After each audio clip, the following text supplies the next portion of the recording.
사랑하는 성도 여러분, 성경은 이스라엘 백성들의 출애굽과 광야의 삶과 그리고 가나안의 정복의 역사를 통해서 오늘 이 시대의 우리들에게도 하나님이 약속하신 가나안을 정복하라고 명령하시는 줄을 믿으시기를 바랍니다. 과거 출애굽 1세들은 출애굽으로 구원은 받았지만은 광야의 시험과 어려움을 이기지 못하고 광야 인생으로 그냥 끝나버렸습니다. 오늘 이 시대에도 구원은 받았지만은 현실의 고난을 믿음으로 극복하지 못해 광야 인생으로 끝나는 신앙인들이 얼마나 많습니까? 그러므로 우리들은 항상 영적으로 무장하여서 광야의 어려움을 믿음으로 이기며 영적인 가나안 전쟁에서 승리하는 인생 되시기를 주의 이름으로 간절히 축원합니다. 여러분, 오늘 본문 말씀을 통하여서 가나안 정복의 영적인 비결을 깨달으시기를 바랍니다. 이스라엘 백성들은 가나안을 건너 꿈에도 그리던 가나안 땅에 첫 발을 내딛고 첫 장막을 치니까 얼마나 감격스러웠겠습니까? 그들은 불가능한 요단강을 건너게 하였던 하나님의 그 놀라운 기적의 역사를 영원히 기념하기 위하여서 길갈에 기념비를 세웠습니다. 그리고 이곳에다 백성들과 군대의 진을 쳤습니다.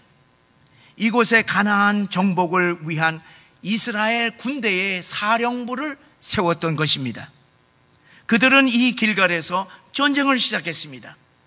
전쟁에서 이기면 이곳으로 다시 돌아와서 새로운 전쟁을 준비하곤 했습니다. 이 길갈에서 육신적으로 쉽니다.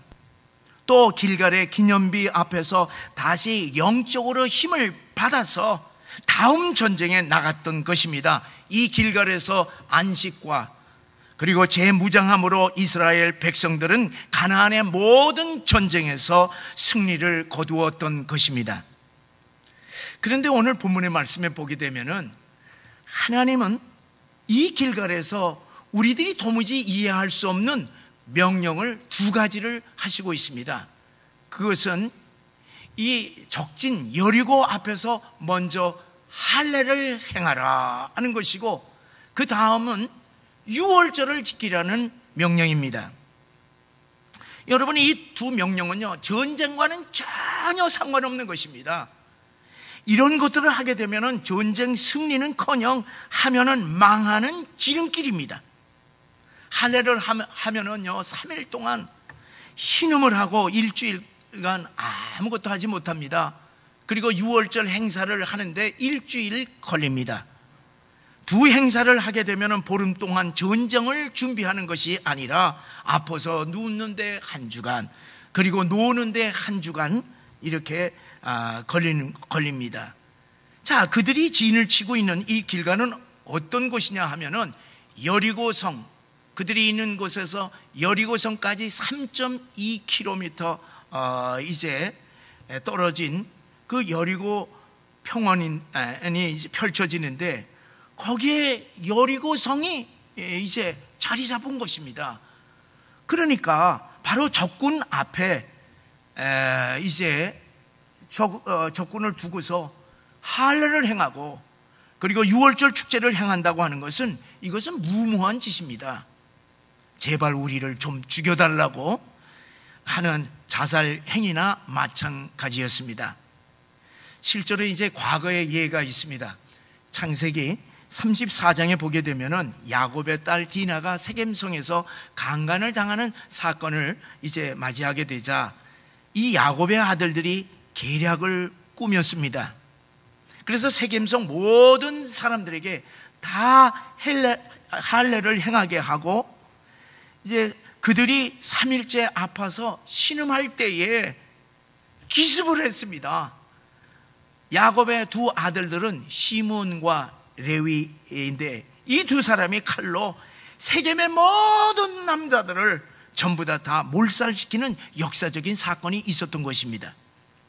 길갈에서 이스라엘 장정 약 60만 명을 번갈아 가면서 할례를 행하는 것이 아니라 한꺼번에 할례를 받고 신음하고 있을 때에 만약 여리고의 적들이 쳐들어온다고 할 것 같으면 이스라엘 군대는 완전히 몰살당할 수밖에 없습니다. 또 적진 앞에서 유월절 축제를 벌인다고 하는 것은요, 상식적으로 이게 납득이 되지를 않습니다. 여러분, 잔치하는데 무장하고 잔치하는 거 봤습니까? 다 무장 해제하고요, 먹고 즐겁게 먹고 노는데 적군이 갑자기 습격해 오게 되면은요, 모든 군대는 완전히 몰살 당할 수밖에 없습니다. 이런 위험이 있음에도 불구하고 하나님께서는 왜 그런 황당한 명령을 내리셨는지 우리가 묻지 않을 수 없습니다. 오늘 이 아침에는 적진 앞에서 행한 할례와 유월절의 영적인 의미가 무엇인가 하는 것을 우리 함께 깊이 생각을 하면서 은혜를 나누고자 합니다. 이 두 명령을 보면서요, 우리 인간의 생각과 하나님의 생각이 전혀 다르다고 하는 것을 보게 됩니다. 우리 생각은요, 당장 적과 싸워서 승리하는 것입니다. 지금 사기가 춘천에 있는 거예요.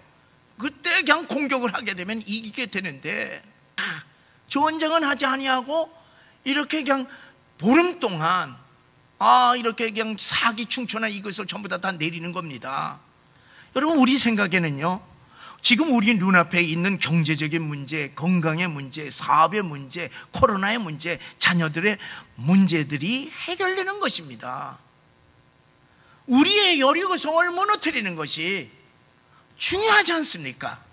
그런데 하나님은요, 그 모든 것보다도 가장 중요한 것이 할례요, 그리고 유월절이라고 해서 두 가지를 명령하시는 것입니다.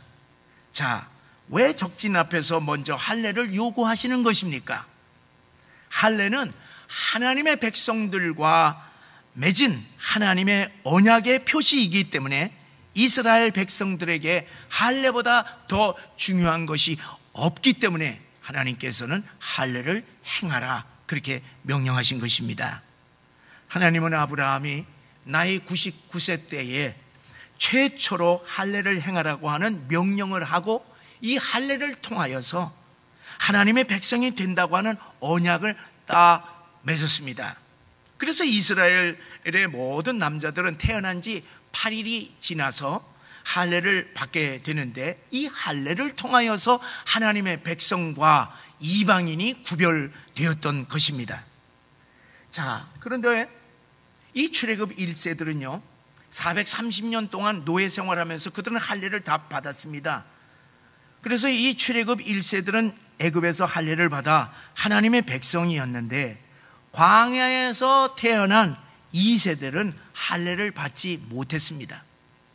광야에서는 1세대 할례자들과 2세대 무할례자들이 함께 지내다가 1세들은 광야에서 다 죽고 2세들이 요단강을 건너서 가나안 땅에 들어왔던 것입니다. 하나님은 이제 가나안 땅에 들어온 제2세대 이 무할례자들에게 할례를 먼저 요구하시는 것입니다. 왜냐하면은 이제부터는 가나안 땅에 살고 있는 이 가나안 무할례 족속들과 섞여지게 되면은 안 되기 때문에 하나님의 백성의 정체성을 의미하는 할례를 행하라, 그렇게 명하시는 것입니다. 여러분, 분명히 아시기를 바랍니다. 무할례자로 가나안을 정복했다 하더라도 그것은 하나님과 전혀 언약을 맺지 않은 민족이기 때문에 하나님과 상관이 없다고 하는 사실을 알아야 합니다. 그래서 하나님께는 이 할례가 가장 시급한 것이었습니다. 그러므로 우리가 이 하나님께서 적진에서 할례를 요구하셨다고 하는 그 이유에 대하여서 우리는 분명히 알아야 됩니다. 두 가지입니다. 첫째는 전쟁하기 전에 하나님의 백성임을 분명히 하라는 것입니다. 하나님이 하나님의 백성들과 함께 하실 수 있도록 하나님과의 올바른 관계를 정립하라 하는 명령이 할례인 것입니다. 하나님의 언약을 무시하고 할례를 받지 아니하는 백성들과는 하나님의 축복의 땅인 가나안을 복으로 줄 수 없기 때문에 먼저 할례를 받아서 하나님이 백성이 되라는 것입니다. 그렇게 해야만 하나님께서 그들과 함께 하실 수 있기 때문입니다. 가나안의 정복을 위해서는 할례가 제1급선이기 때문에 할례를 하라 그렇게 명령을 하였는데요, 이것에 대하여서 이 모세의 사건을 보게 되면 우리가 쉽게 이해할 수가 있습니다. 하나님께서 모세에게 애굽에 가서 내 백성을 구하라고 계속해서 설득을 해서 불순종한 그 모세가 이제 드디어 순종을 하고 애굽으로 오게 됩니다. 자기 아들과 아내하고 같이 오게 됩니다. 이때에 하나님의 천사가 이 모세를 죽이려고 그랬습니다. 그때에 십보라가 그 아들의 양피를 잘랐습니다. 그렇게 자르니까 이제 모세가 살아납니다. 그러면서 뭐라고 얘기하냐면 모세는 나의 피남편이라 그렇게 했어요. 여러분, 모세가 광야에 40년 동안에 살면서 그는 하나님의 백성이었지만은 자기 아들에게 할례를 행하지 아니하였던 불순종한 그런 모습을 보게 됩니다. 모세라 할지라도 할례를 받지 아니하게 되면은 그들과 함께 할 수 없었기 때문에 하나님께서는 칼을 대서 이 할례를 명하였던 것입니다. 하나님의 백성이 되지 아니하면, 할례를 통하여서 하나님의 백성이 되지 아니하면 아무리 하나님께서 함께 하시기를 원하신다 하더라도 할 수 없다고 하는 사실을 우리들이 명심해야 할 것입니다. 둘째는 하나님의 백성이면은 하나님을 절대적으로 믿고 하나님의 말씀에 절대적으로 순종하라는 것입니다. 적진 앞에서 할례를 행하는 것은 군사작전상 말도 되지도 아니하는 무모한 행위이지만은 하나님을 믿고 순종하라는 것입니다. 그래서 적진 앞에서 할례라고 하는 것은 하나님에 대한 믿음의 표현입니다. 이 하나님의 말씀에 대한 순종의 표현입니다. 적진 앞에서 할례를 행하라고 하는 것은 전쟁은 하나님께 속해 있다고 하는 신앙 고백인 것입니다. 그리고 가나안의 정복은 이스라엘 백성들의 힘에 의하여서 이루어지는 것이 아니라 하나님께서 이루어 주신다고 하는 신앙의 고백인 것입니다. 그리고 더욱 귀한 것이 있습니다. 이 할례를 행함으로 자기의 몸을 자르는 이 할례를 함으로 몸으로 드리는 산제사, 이스라엘 백성들이 자기의 몸으로 드리는 이 산제사 곧 예배가 할례의 영적인 의미인 것을 아시기를 바랍니다. 모든 백성이 할례를 행하고 진영에 누워 낫기를 기다릴 때에 어떤 역사가 일어났습니까? 9절에 보니까요, 하나님께서 애굽의 수치를 이스라엘 백성에게서 떠나가게 하셨다 그렇게 선포하시면서 그곳 이름을 길갈이라 그렇게 이름을 지었던 것입니다. 여러분, 길갈이라고 하는 말은요, 이렇게 굴러서 내보내는 것입니다. 뜻이. 그러니까 이스라엘 백성들이 할례를 행하니까 하나님께서 애굽의 수치를 굴러 보내셨다고 선포하시는 것입니다. 여러분, 애굽의 수치가 무엇을 의미합니까? 이것은 애굽에서의 노예의 근성을 뜻하고 있습니다. 이스라엘 백성들이 40년 광야 생활 가운데서 여차하게 되면요, 불평 원망을 하면서 그냥 애굽으로 돌아가자고 얼마나 많이 외쳤습니까? 이런 애굽의 노예로 살았던 이 옛 사람의 습성을 버리지 못하게 되면은 가나안 땅에 들어가도 하나님의 백성이 될 수 없습니다.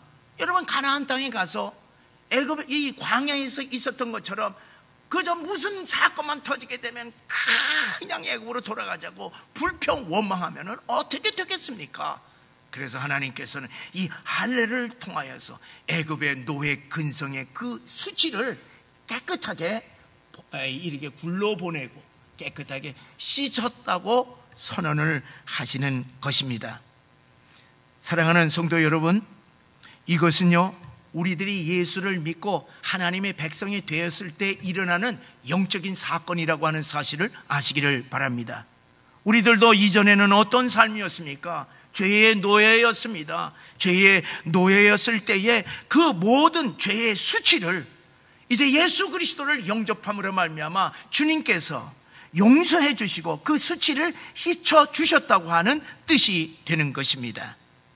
사랑하는 성도 여러분, 우리가 참 신앙생활을 이렇게 하지만은요, 우리가 예수 믿고 신앙생활을 한다고 해서 우리가 육신적이고 세속적인 옛 사람의 습성 다 없습니까? 천만의 말씀이에요. 왜 우리들이 이 죄를 짓는 죄를 왜 습관적으로 계속 짓는 이유가 무엇입니까? 이건 애굽의 이거는 근성인 것입니다. 노예의 근성인 것입니다. 어떻게 이것을 굴러보낼 수가 있겠습니까? 여러분 분명히 아시기를 바랍니다.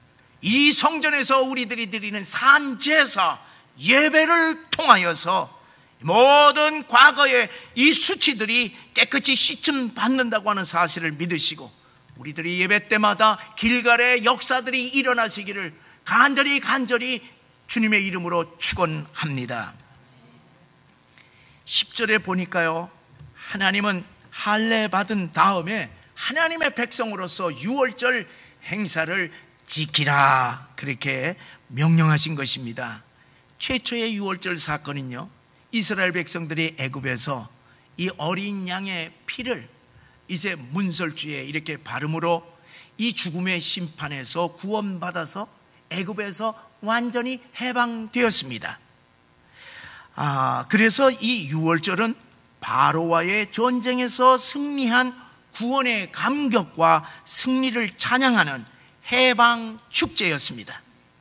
그로부터 1년 후에 시내산에 와서 유월절 잔치를 지켰지만은 그 다음 39년 동안 광야에서 유월절 잔치를 지키지 못했습니다. 그러다가 가나안 땅에 들어와 길갈에서 이제 할례를 행하고 최초로 가나안 땅에서 유월절 잔치를 지키라 그렇게 하나님이 명하셨던 것입니다. 여러분, 적진 앞에서 일주일 동안 유월절 잔치를 행하라고 하는 이유는 무엇입니까? 여기에 깊은 영적인 의미는 애굽에서 경험하였던 그 구원의 감격과 그 승리를 다시 회복하라 하는 명령인 것입니다. 애굽에서 첫 유월절에 어린 양의 피로 출애굽을 되었듯이 가나안 적진 앞에서 유월절을 지킴으로 앞으로 있을 모든 가나안의 전쟁에서도 어린 양의 피의 능력으로, 하나님의 능력으로 가나안을 정복하게 된다고 하는 사실을 유월절 행사를 통하여서 이스라엘 백성들에게 알려주시는 것으로 믿으시기를 바랍니다. 그런데 이제 11절 12절에 보면은요, 여리고 평원에서 이 유월절을 지킬 때 가나안 사람들이 농사를 지어놓고 버리고 간 농산물로 유월절 잔치를 치른 것을 우리가 짐작할 수가 있습니다. 가나안 땅에서 나온 농산물을 먹으면서부터 하늘에서부터 지난 40년 동안 내렸던 만나가 끊어지게 됩니다. 자, 이제부터는 더 이상 만나가 내려지지 않는다고 않는 것은 무엇을 의미하냐 하면은 이스라엘 백성들이 정복할 가나안 땅에는 풍성한 곡식을 내어줄 이 젖과 꿀이 흐르는 땅이기 때문에 이제는 만나가 필요 없고 이제 너희들이 이 땅을 다 점령을 해서 주인으로서 이 땅을 너희들이 가져라 하는 의미로 이제는 그 땅의 소산물을 먹음으로 말미암아 가나안 이 하늘에서의 만나가 끊어지게 된 것입니다. 사랑하는 성도 여러분, 적진 앞에서 할례와 유월절을 행하라고 하는 이 하나님의 명령의 영적인 의미가 무엇인지 우리들이 분명히 알아야 됩니다.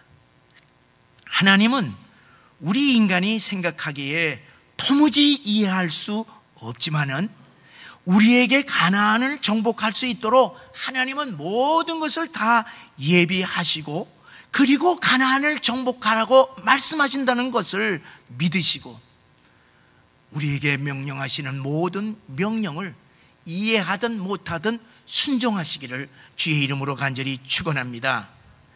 왜 적진 앞에서 할례와 유월절을 지키라고 했습니까?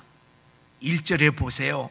1절에 보면은요, 하나님께서 이미 가나안의 모든 왕들과 모든 백성들의 마음을 다 녹여서 정신을 잃을 정도로 공포에 덜덜 떨게 했던 것을 볼 수가 있습니다.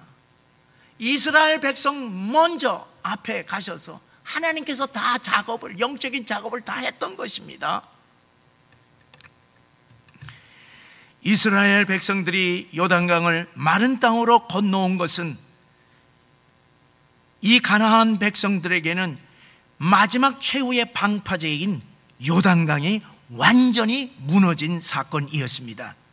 그래서 이스라엘과 전쟁도 하기도 전에 마음이 녹고 정신을 잃은 상태에서 이스라엘 진영이 할례로 조용하고 또 유월절 축제로 막 즐기니까 뭔가 또 굉장한 일이 벌어지겠구나 하는 두려운 마음으로 그들의 문을 꽁꽁 다 닫고 떨었던 것입니다.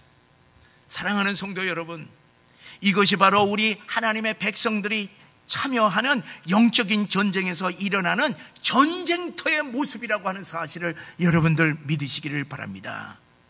이미 예수 십자가의 사건으로 원수 사탄의 마지막 방어선은요 완전히 무너져 버렸습니다. 수세에 처한 것은 악한 사단의 세력이지 우리들이 결코 아닌 것입니다. 사랑하는 여러분, 우리들은 주님의 십자가와 부활의 승리로 말미암아 주님이 우리와 함께 하심으로 우리는 어떤 적과도 싸워서 승리한다고 하는 사실을 우리들은 믿으시기를 바랍니다. 주님과 함께 갈 때에 어떠한 적도 우리 주님 앞에서는 다 패배한다고 하는 사실을 믿으시고 강하고 담대하게 우리 앞에 놓여있는 모든 적들을 향하여 전진하시기를 주의 이름으로 축원합니다.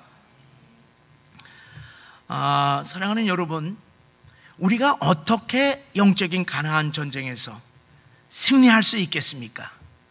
여러분, 우리들에게도 필요한 것이 있습니다. 우리들에게도 길갈이 있어야 한다고 하는 사실을 명심하시기를 바랍니다. 이스라엘 백성들이 길갈에서 모든 전쟁을 시작을 하고 다시 재충전을 하였듯이 우리들에게도 길갈이 있어야 한다고 하는 사실을 믿으시기를 바랍니다.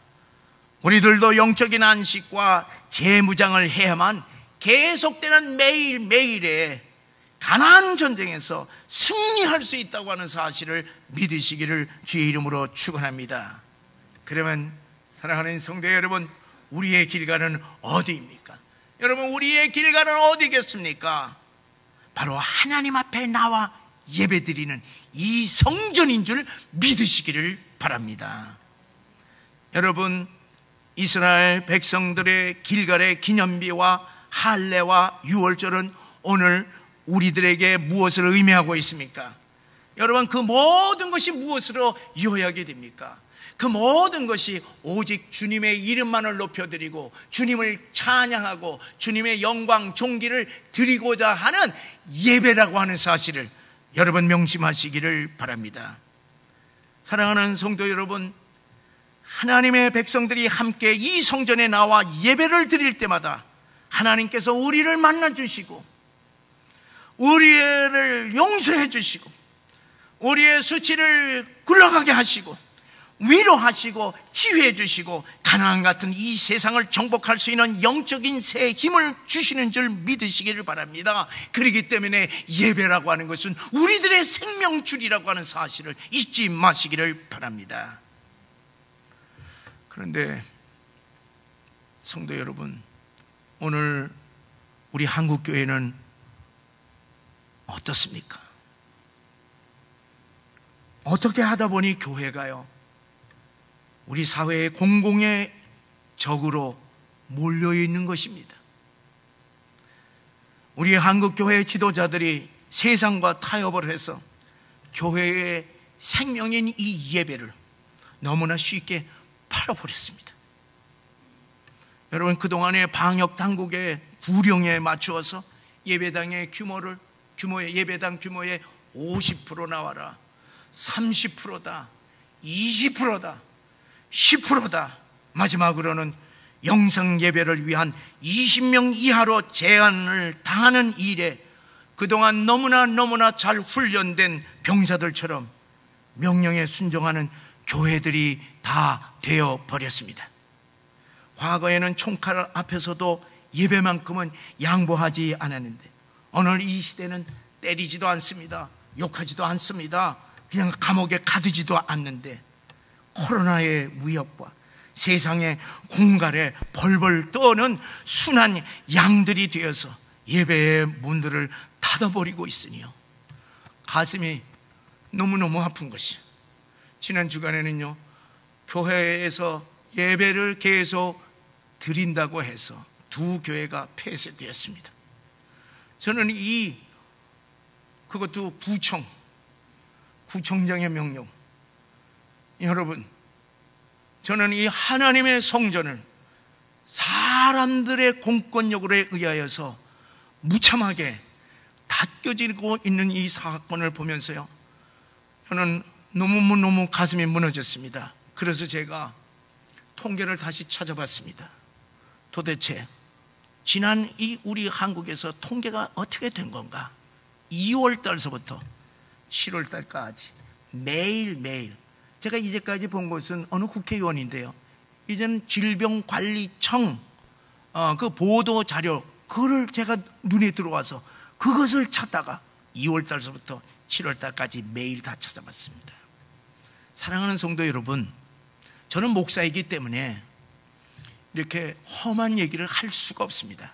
그러나 여러분 꼭 찾아보시고 여러분들이 판단하시기를 바랍니다. 이 코로나의 실상에 대하여서 명확하게 알지 못하면 우리가 이 코로나 시대에서 우리들이 주눅이 들어서 살 수가 없습니다. 여러분, 제가 조사한 건 이렇습니다.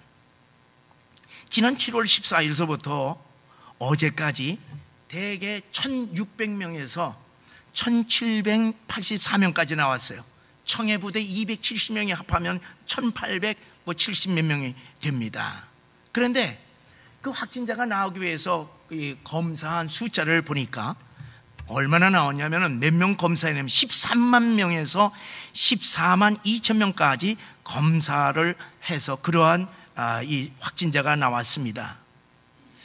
그런데 이제 2월 달과 3월 초까지 보니까 확진자들이 300명이었습니다. 그런데 그 300명이 확진자가 몇 명을 조사를 했냐면 3만 명을 검진을 했어요. 이 평균을 보니 3만 명을 검진을 했더니만 300명이에요. 그래서 3월 말부터 3월 말, 4월, 5월, 6월을 했더니만 500명, 600명, 700명이 되는데 몇 명을 검사를 했냐면 5만 명, 6만 명, 7만 명 이렇게 검사를 한 거예요. 여러분 계산을 잘 하시라고요. 그리고 지난 7월 7일서부터 이제 그 숫자 14일까지 보니까 1200명, 1300명 막 올라가지 않습니까? 그때 몇 명이냐? 11만 명에 여기 왔다 갔다 하는 거예요. 11만 명. 근데 이제는요, 여러분, 우리가 오후 6시 되면은 이 사적인 모험 2명 못 하잖아요. 그런데 이제는 오후 5시서부터 우리 중구청에서 연락이 왔는데 오후 5시부터 밤 9시까지 누구든지 이 검사를 다 할 수가 있다. 그러니까 이 폭염에 그냥 오래 쓰지 말고 누구든지 다 하라고 그러는 거야. 이게 막 하는 거예요. 그리고 어젠가 보니까요, 모든 음식점 그리고 카페 종사자들은 선별 검사를 하라 행정명령을 한 것입니다. 여러분, 작년서부터 어떤 현상이 있냐면요, 코로나 이 확진자는 의심 환자들만 처음에 검사를 했습니다. 제가 이 코로나 걸렸어요. 그럼 여러분들은 이 의심 환자들이 다 가서 맞아야 돼요. 그때서부터 지금까지 15,000명에서 5만 명, 이게 6만 명 안 올라가요. 이거 왔다 갔다 다 이렇게 했습니다. 다 여기에. 그런데 이제 이 수도권의 선별 검사를 이렇게 검사소를 해서 이제는 누구나 다 이제 자유스럽게 가서 막 하는 거예요. 그리고 4월 12일서부터는요, 지방에도 선별 검사소를 그냥 막 하는 겁니다. 그리고 이제는 뭐예요? 이제는 그룹, 이 업종별로 전부 다 하는 것입니다. 제가 이렇게 말씀드리는 것은 비판을 위해서가 아니라 우리들이 어차피 코로나와 함께 사는 이때에 신앙생활을 하시면서 그냥 주눅들지 말라고, 두려워하지 말고, 우리는 처음서부터 이제까지 마스크 다 하고 손 깨끗이 씻고 사회적인 거리를 다 했습니다. 이것으로 우리는 늘 항상 조심하면서, 그러나 두려워하지 말라고 하는 것입니다. 여러분들 꼭 보시기를, 여러분의 눈으로 봐야지 알 수가 있습니다. 여러분, 지금 2주간의 예배금지 명령을 내렸잖아요. 그러니까 1600명, 1700명이 되니까 2주간 더 했지 않았습니까? 그래서 한 달 동안 예배금지 명령을 모든 교회에다 다 내렸습니다. 그 한 달 동안 예배금지 명령을 내렸는데, 여러분 성경에 보면은 한 달 동안 예배금지 명령을 내린 곳이 있습니다. 여러분 어디겠습니까? 그것은요, 다니엘 6장 7절에 보면은 알 수가 있습니다. 다니엘을 시기하던 총리들이 다니엘을 무너뜨리기 위해서 앞으로 한 달간 누구든지 왕 외에 어떤 신에게도 기도하는 자는 사자굴에 넣으소서, 그래서 왕의 어인을 받고 금령, 왕의 명령을 내리게 했던 것입니다. 그래서 누구든지 예배를 드리게 되면 처벌하겠다는 것입니다. 그런데 여러분, 다니엘은 어떻게 했습니까? 다니엘 6장 10절의 말씀을 우리 다 같이 읽어보시겠습니다. 시작. 다니엘이 이 조서에 왕의 도장이 찍힌 것을 알고도 자기 집에 돌아가서는 윗방에 올라가 예루살렘으로 향한 창문을 열고 전에 하던 대로 하루 3번씩 무릎을 꿇고 기도하며 그의 하나님께 감사하였더라. 다니엘은 전에 하던 그대로 하루에 3번씩 기도했더라. 다 알고서 다 했더라 했습니다. 여러분, 저 같으면 어떻게 했을까 생각을 해보니까요, 저는 이렇게 할 것 같습니다. 우선 예루살렘을 향한 창, 열어놓은 창 다 내리는 거예요. 다 닫아. 그 다음에 이 창문을 열어놓음으로 말미암아 모든 사람들이 다니엘이 기도하는 것을 다 합니다. 그러니까 다른 사람 창문 내리고, 하나님께서 뭐 작은 소리를 못 듣나? 큰 소리나 작은 소리나 다 듣는데 하나님 작은 소리로 나는 하는 거예요. 기도는 하는 거야. 그대로 하는 거야. 그런데요, 이 다니엘이 어떻게 사자굴을 두려워하지 않고 그가 기도할 수가 있었는가? 여러분, 다니엘은요 매일매일 3번씩 기도하기 때문에 하나님과 긴밀한 영적인 관계를 가지고 있습니다. 그렇기 때문에 다니엘은 얼마든지 하나님께 양해를 구할 수가 있습니다. 하나님도 아시죠? 한 달만큼 봐주시기를 바랍니다. 그러면은 제가 한 달 후에 꽃배기로 더 기도 열심히 하겠습니다. 그렇게 얘기할 수도 있지 않았을까? 또 하나님, 제가 이 사자굴에 들어가서 죽게 되면은 하나님이 이 유대 백성들, 포로로 잡혀온 이 유대 백성들을 누가 돌볼 수가 있습니까?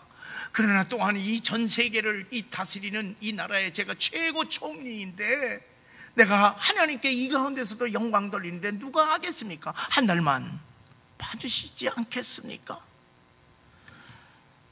그런데 어떻습니까? 다니엘은 살아계신 하나님이 사자보다도 더 무서웠습니다. 조국과 잃어버린 조국과 그리고 포로로 잡혀온 동포들을 위하여서 드리는 기도가 자기 생명보다도 더 귀했기 때문에 그는 계속 기도를 했던 것입니다.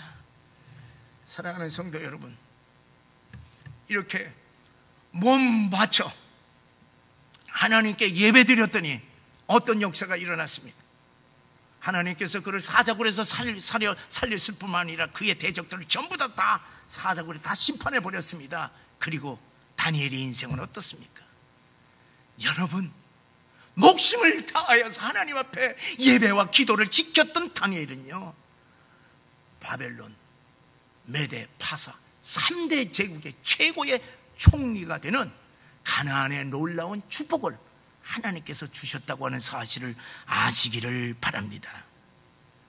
그런데 우리 한국교회는 이게 뭡니까? 이렇게 이번에 80% 이상이 다 문을 닫았다고 그랬습니다. 서울에 있는 대형 교회들 전부 다 한 교회도 우리 교회처럼 예배 드리는 교회가 없어요. 여러분, 나는 여러분 성도들에게 너무 부끄러워요. 왜? 목사들이 잘못이기 때문에. 다니엘과 같은 목사가 없기 때문에. 여러분에게 보기가 정말로 마음 아프고 부끄럽습니다.